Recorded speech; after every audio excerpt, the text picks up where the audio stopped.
So if I put this router outdoors, I will definitely get better internet connection.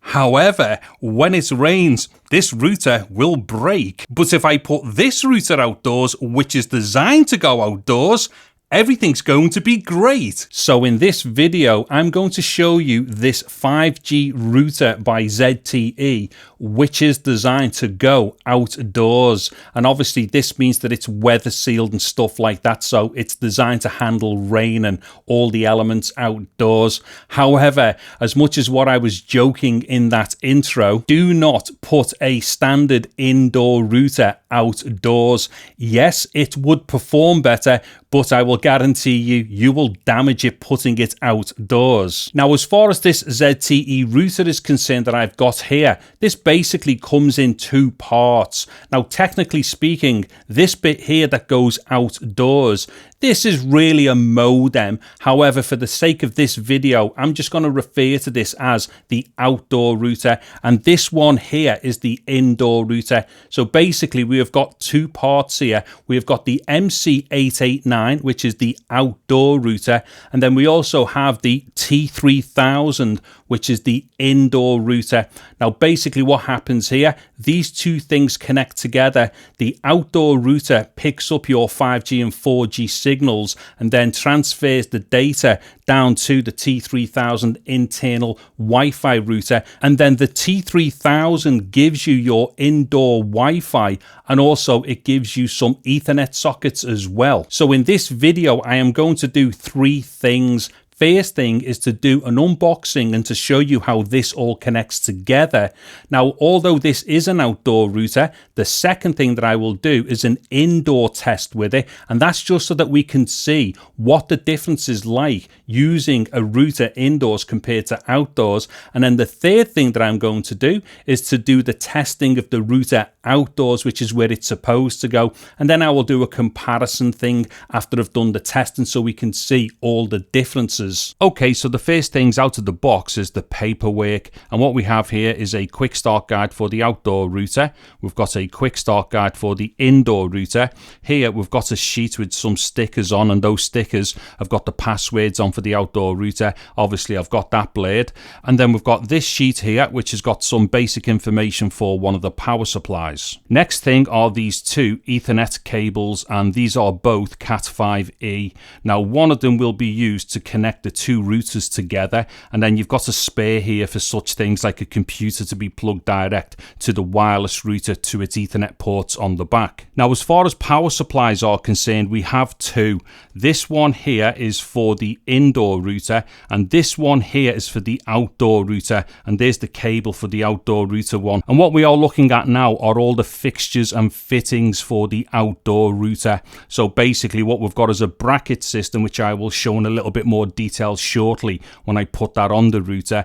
Then we've also got a clip here so we can connect the bracket to a pole and stuff. We've also got like this little Torx screwdriver wrench thing here, and then what we've got here are screws and roll plugs for mounting into a wall. Now what we are looking at is a 10-meter Ethernet cable, and this is obviously one of those flat types, and this is also a Cat6 cable. Now moving on to the routers, and this is the indoor router, and this one has got 4 antennas on it. Let me just lift these up. And this is also a Wi-Fi 6 router. Now let me just show a few things here. In fact, if I just put it in that angle there, as we will see, 4 antennas there. And then moving to the back of the router, we have got 4 1 gigabit Ethernet ports, of which these last two here are also assignable as WAN ports. And then we have got the power input there for the power supply. And then what we've got here is the WPS button. Now this is the outdoor router, and the first thing that you are going to notice is just how small it is, which is absolutely awesome, because it's going to mean that this router is about as unobtrusive as you can get for putting any type of router outside. Now let me just show you here. So height wise, that's about what, 7.5 inches, about 19 centimeters. And then width wise, we're talking about 4.5 inches, around 11 centimeters. And then depth wise, we're talking about 1.5 inches, about 3 centimeters or so. So like I say, that is really tiny. And then on the front of the router, we have got all of our LED indicators. So that's the power indicator, LAN indicator, network indicator, and then 3 LEDs here for the signal level. And then on the back of the router, we have got our 4 mounting holes here for the bracket system. And then looking at the bottom of the router, this is where we connect the Ethernet cable to. Now I'll just explain very quickly what goes on here. We've got 1 screw hole here, 1 here, and they are used to hold in the plate that the Ethernet cable is attached to. Again, I will show that close up in a second. Then we've also got a reset button here, and then on this side we have got a USB-C port. Now that's not actually for anything like data, that's just for like diagnostics and stuff. And then above that we have got a slot for the SIM card. Now what I'm going to try and do here as best as I can is to show you how the Ethernet cable connects in. Now as you can see here, the Ethernet cable is on this plate, and part of it has got these rubber seals or gaskets on, and that's just to make it watertight once it's all together. So what happens is we basically just pop that into the slot there, and it can only go in one way, and that one way will be dictated to by the actual Ethernet port itself or the Ethernet socket.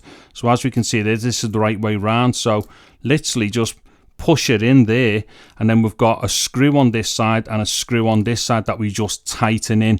And then once those screws are tightened in, that rubber seal and gasket system that was on the inside of this plate here will seal the unit up so that there's no way that rain can get inside of the router. Now the next thing that I'm going to do is to fix the bracket onto the back of the router. Now this has got 4 holes in it, and they just line up with the back of the router. However, when you do this, just make sure that you've got it in a position where these bits are pointing down. So that bit at the top there points down, and then that bit at the bottom there points down as well. And it's important that they point down because they latch onto another piece, which is what we're going to use for attaching to either a pole or straight to your wall. And in the package we get 5 of these screws, and 4 of these are to put in the bracket, and then the other one is to connect the bracket to the wall mount.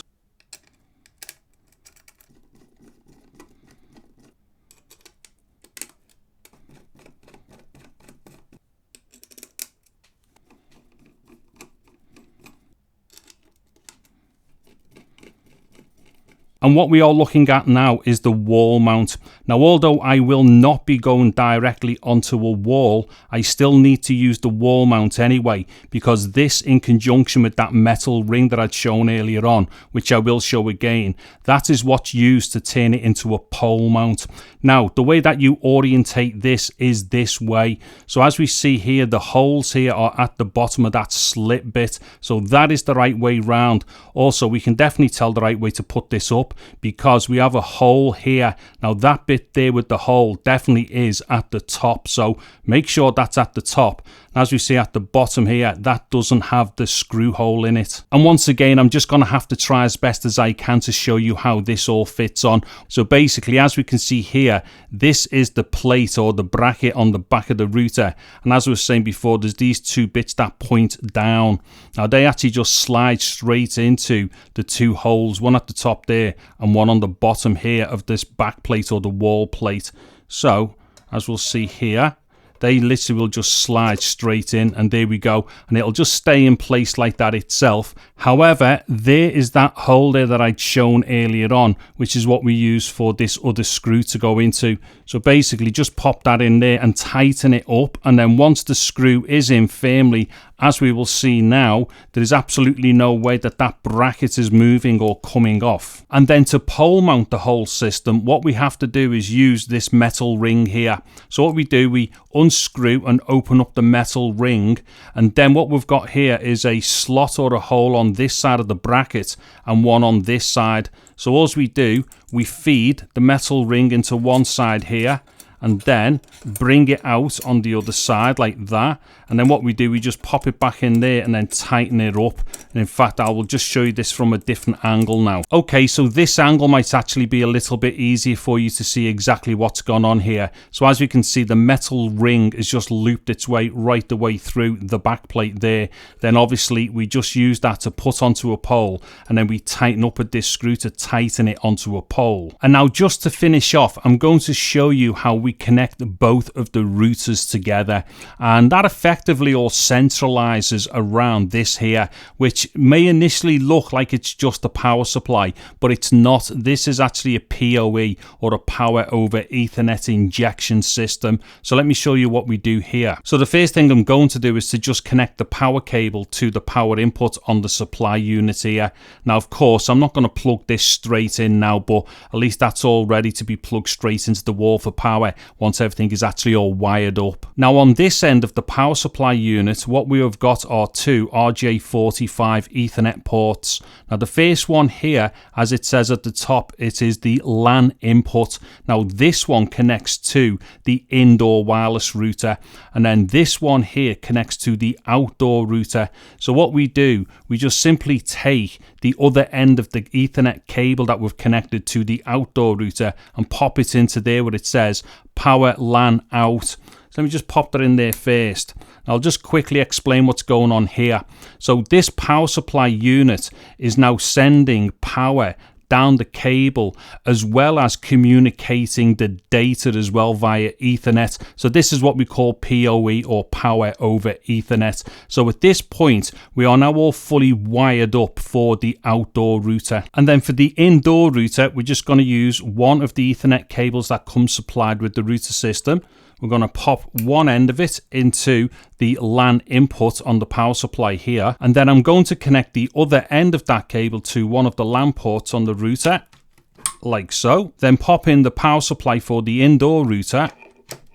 And then at this point, everything is all wired up as it should be. So once I have mounted my outdoor router outdoors and found the best location for my indoor router here, the simple thing to do then is just to plug that power supply into one of the power outlets on the wall, and that power cable into another power outlet on the wall, and then everything will be working. Okay, so now moving on to the testing, and the first test is with the outdoor router but indoors. So as we can see here, I have got this placed right by a window, and then when I go over onto the network information for the router, as we can see here, the router is not picking up 5G. So what's important to note here is that although this obviously is a 5G router, depending upon its position and obviously your location to your 5G cell towers, it just may not pick up 5G. Now this is not a problem with the router, this is just obviously down to signal strength and location. And now that we know the location of the router and also we've seen the network information,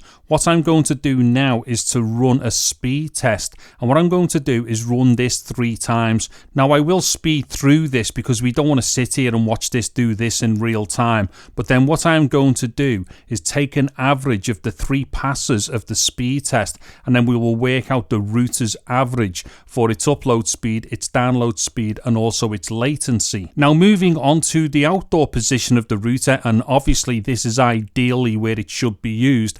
As we can see here, I've got this mounted on a pole outside. Now this just happens to be the pole that I use for mounting my outdoor antennas onto. However, this could be pole mounted, or it could indeed be mounted to a wall. And then switching over to the network information for the outdoor router, once it is outdoors, we can immediately see here that it is now picking up 5G. So it is clear that placing the router outdoors allows it to pick up a better signal, and therefore it is now picking up 5G. And now that it is picking up 5G once the outdoor router is outside, what I'm now going to do is run the speed test again, and once again I am going to run this 3 times through and then take averages of all 3 goes. And once again I'm just going to speed up through this because once again it is going to be extremely boring watching 3 tests run through in real real time. And now that we have done all the testing, I'm just going to go through the results.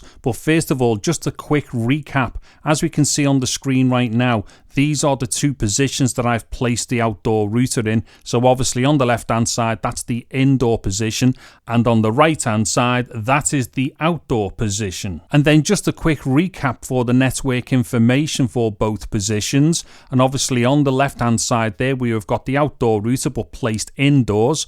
On the right hand side, we have got the outdoor router but placed outdoors. And as we can clearly see there are huge differences, as in the main difference being when placed outdoors, it is definitely picking up 5G. Now you might also notice here that it is tuned into different cell masts as well for 4G, but that's just simply because the indoor position was optimized for the speed, because if I'd had left it in a different position, the speed would have gone down and it probably would have ended up picking up a different cell mast again for the 4G. But moving on, and these are probably the most important parts of the testing, and these are the final speed test results. So on the left hand side, once again, these are the indoor results, and on the right hand side, these are the outdoor results. Now if we look at the ping and latency first of all, there really isn't that much difference. Across the averaging, the indoor results are 53 milliseconds and then the outdoor results are 54 milliseconds. But once we get to see the speed testing itself, as we can see, the upload speed indoors is 12 megabits per second, but the outdoor upload speed is slightly more than twice that at 25 megabits per second. So obviously a fairly substantial difference there. However, when we move over onto the download speeds, we can see an even bigger improvement. So the indoor position has got a download speed of an average of 66 megabits per second, but when we go to the outdoor results, they shoot right up to 274 megabits per second. Okay, so to an end summary then, and I will try and keep this as short as I can. So there's a couple of things I need to mention here. First thing is, when I do these speed test videos, I always have the computer connected with an Ethernet cable, so basically hardwired. This is just a better way to get the most accurate results as opposed to doing it through wireless and stuff like that. Also, you may have noticed that there are lights on the front of this router, which you may not have noticed in the video. The reason why that is because these lights will switch off after a short time. I think the idea behind that is just so that you don't have like a lot of glaring lights outside and stuff, which may annoy your neighbors. So although you may have thought that the lights were off because like the router was switched off, the router was on. It's just that the lights do switch off on their own accord. Now, another thing that I need to make really clear are the performance results within this video, or indeed the performance results of any video that I do where I'm using 5G or 4G routers. Now, what I need to make clear is this: these routers will not be exactly the same for everybody, as in these routers totally depend upon how good your signal is, and that is quite often just simply down to how close you are to the 5G and the 4G cell towers. Now, because of that, these things will change from person to person. Things like obstructions outdoors or even indoors, such as how many walls you've got before you can pick up a signal and stuff like that. So just always remember that when you watch any videos like this, it is going to be very different from person to person, depending upon their physical location, how they've got the router set up, and indeed what type of router they are using. Anyways, that should just about do it for this video, and hopefully you have found it interesting and it has been helpful to you. I'm David Harry. Thank you very much for watching this video. Take care and goodbye now.